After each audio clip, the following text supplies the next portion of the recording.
জীবনে যদি সফল হতে চান, জীবনকে যদি শাইন করতে চান, তাহলে অন্যের সফলতা থেকে কখনোই হিংসা করবেন না।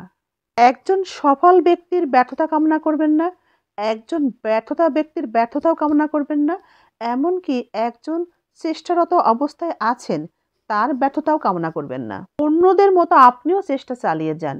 আপনি কখনোই বলবেন না আপনার দ্বারা হবে না, আমি পারবো না, আমার দ্বারা হবে না।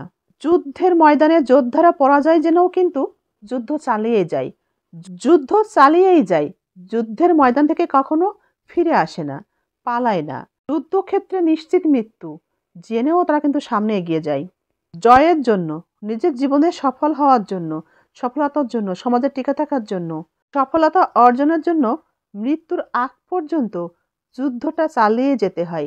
যুদ্ধটা চালিয়ে যান। একটি প্রবাদ আছে, খাল কেটে কুমির আনা। শুনেছেন কি? খাল কেটে কুমির আনা। আমাদের জীবনেও আমরা অনেককে এভাবেই খাল কেটে কুমিরের মতো এনে থাকি, কিছু মানুষকে জায়গা দিয়ে থাকি আমাদের জীবনে।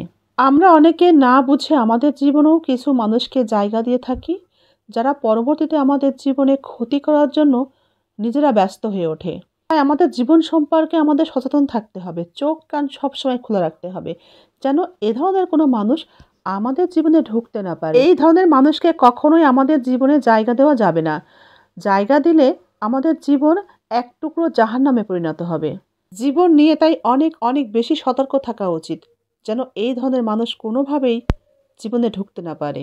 পৃথিবীতে আমরা অনেকেই অনেকভাবেই অনেক প্রসঙ্গ নিয়ে মিথ্যা কথা বলি। অনেক বিষয়ে হয়তো বা আমাদের অনেকের প্রয়োজন পড়ে, তখন আমরা মিথ্যা বলি। কিন্তু এখন আপনাদের কাছে একটা প্রশ্ন আমার, বলেন তো দেখি, পৃথিবীতে সব থেকে বড় মিথ্যা কথা কোনটি? পৃথিবীতে সব থেকে বড় মিথ্যা কথা কি জানেন? বলতে পারবেন?